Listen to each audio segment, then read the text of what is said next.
Soekarno. Dilahirkan pada tahun 1901, beliau memainkan peranan penting dalam menggabungkan pelbagai kumpulan nasionalis untuk menentang penjajahan Belanda.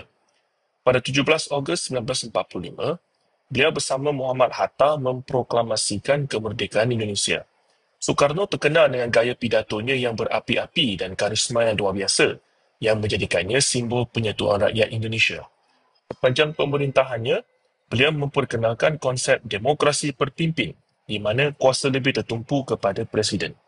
Walaupun beliau dihormati sebagai bapa kemerdekaan, pemerintahannya juga dikritik kerana masalah ekonomi dan konflik politik. Akhirnya, selepas kejadian berdarah G30S ataupun PKI pada tahun 1965, kuasanya mula terhakis dan beliau secara rasmi disingkirkan pada tahun 1967.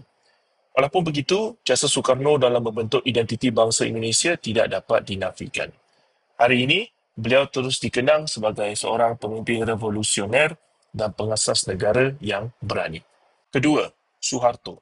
Beliau mula berkuasa secara de facto selepas kegagalan kudeta G30S yang kemudiannya membawa kepada kejatuhan Soekarno. Pada tahun 1967, Suharto secara rasmi dilantik sebagai Presiden.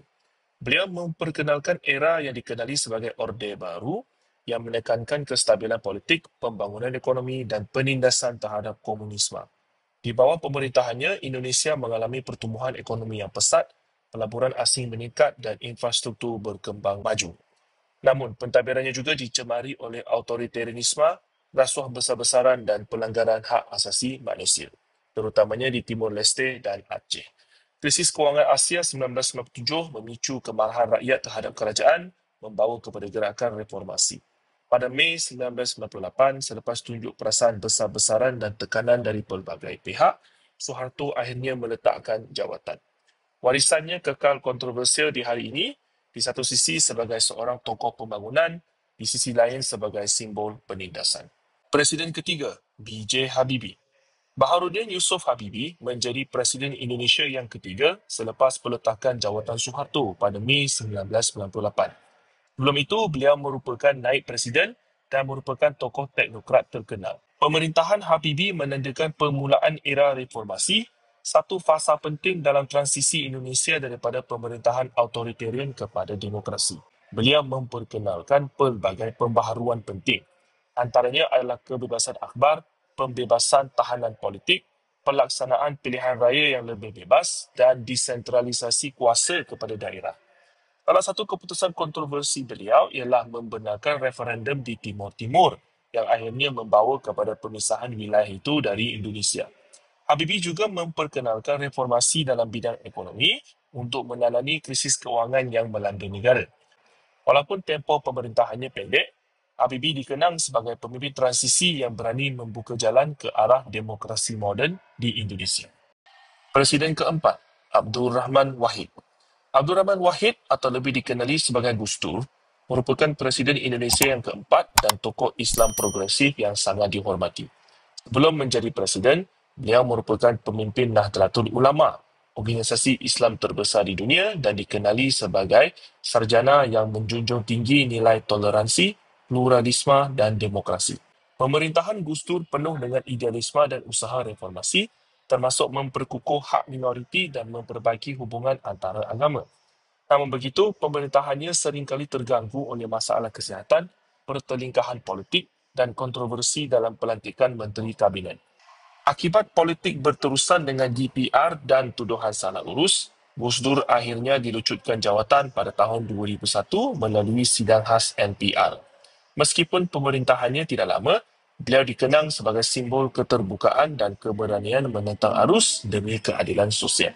Kelima, Megawati Soekarno Putri. Megawati Soekarno Putri merupakan Presiden wanita pertama Indonesia dan anak kepada pengasas negara Soekarno. Beliau mula mengambil alih jawatan selepas pemecatan Gus Dur pada tahun 2001 ketika menjawat jawatan naib presiden. Sebagai pemimpin Parti Demokrasi Indonesia Perjuangan, Megawati membawa harapan besar terutama daripada kalangan yang mendambakan kesinambungan semangat nasionalisme Soekarno. Pemerintahannya dicirikan dengan pendekatan yang berhati-hati dan stabil, namun sering dikritik kerana dianggap pasif dalam menghadapi isu-isu penting. Sepanjang tempoh pemerintahannya, Indonesia mula menunjukkan pemulihan ekonomi pasca krisis serta peningkatan kestabilan politik dan keamanan. Namun, cabaran besar seperti serangan bom Bali pada tahun 2002 menguji keupayaan kerajaannya dalam menangani keganasan. Beliau juga dikritik kerana tidak cukup tegas dalam reformasi institusi dan menghadapi rasuah. Walaupun pemerintahannya tidak terlalu menonjol, Megawati tetap dikenang sebagai perintis wanita dalam kepimpinan negara dan tokoh penting dalam lanskap politik moden Indonesia. Keenam, Susilo Bambang Yudhoyono. Susilo Bambang Yudhoyono atau lebih dikenali sebagai SBY merupakan Presiden Indonesia yang keenam dan yang pertama dipilih secara langsung oleh rakyat melalui pilihan raya Presiden. Beliau memenangi pilihan raya pada tahun 2004 dan sekali lagi pada tahun 2009 menjadikan pemerintahannya berlangsung selama 2 penggal penuh. Sebelum menjadi Presiden, SBY adalah seorang jeneral tentera dan pernah memegang beberapa jawatan menteri. Pemerintahannya dikenali dengan pendekatan yang berhati-hati, fokus pada kestabilan ekonomi serta komitmen terhadap demokrasi dan pembaharuan birokrasi. Di bawah kepimpinannya, Indonesia mengalami pertumbuhan ekonomi yang stabil dan peningkatan pelaburan asing. Beliau juga berjaya mengurangkan kadar kemiskinan dan meningkatkan peranan Indonesia di pentas antarabangsa. Namun, beliau tidak terlepas daripada kritikan terhadap kelemahan dalam menangani isu rasuah dan radikalisme agama. Walaupun begitu, SBY dikenang sebagai pemimpin yang membawa kestabilan pasca reformasi dan memperkukuh imej Indonesia sebagai negara demokrasi yang sedang membangun. Joko Widodo. Joko Widodo atau lebih dikenali sebagai Jokowi merupakan Presiden Indonesia yang ketujuh dan salah seorang pemimpin paling popular dalam era moden. Belum menjadi Presiden, beliau adalah Wali Kota Surakarta dan Gubernur Jakarta. Berasal daripada latar belakang rakyat biasa, bukan elit politik atau tentera, Jokowi membawa harapan besar kepada rakyat untuk perubahan yang nyata. Gaya kepimpinan beliau yang sederhana dan dekat dengan rakyat menjadikannya ikon reformasi yang disenangi ramai. Sepanjang pemerintahannya, Jokowi memberi tumpuan besar kepada pembangunan infrastruktur. Dari jalan raya, pelabuhan sehinggalah kepada kereta api dan lapangan terbang sebagai tulang belakang pertumbuhan ekonomi. Namun, pemerintahannya tidak terlepas daripada kritikan termasuk isu kebebasan bersuara, tindakan keras terhadap pembangkang serta pelantikan anak dan menantu ke jawatan politik. Jokowi tetap menjadi tokoh penting dalam politik Indonesia dan pengaruhnya dijangka berterusan walaupun selepas era pemerintahannya berakhir. Presiden ke-8, Prabowo Subianto. Prabowo Subianto merupakan Presiden ke-8 Indonesia, dilantik selepas memenangi pilihan raya Presiden 2024. Beliau pernah bertanding pada tahun 2014 dan 2019 menentang Joko Widodo, namun tewas. Menariknya, selepas kekalahan itu, beliau menyertai Kabinet Jokowi sebagai Menteri Pertahanan, satu langkah yang mengejutkan ramai pihak.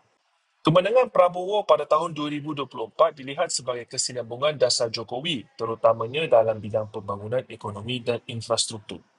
Prabowo berasal dari latar belakang ketenteraan dan pernah menjadi komander pasukan khusus, Kopassus.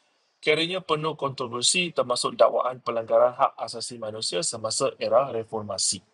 Sebagai Presiden, Prabowo dijangka memberi tumpuan kepada isu pertahanan negara, sekuriti makanan serta kesinambungan pelaburan asing. Walaupun masih awal untuk menilai pemerintahannya, banyak mata kini tertumpu kepada sejauh mana beliau mampu mengimbangi legasi Jokowi dengan visi baharunya.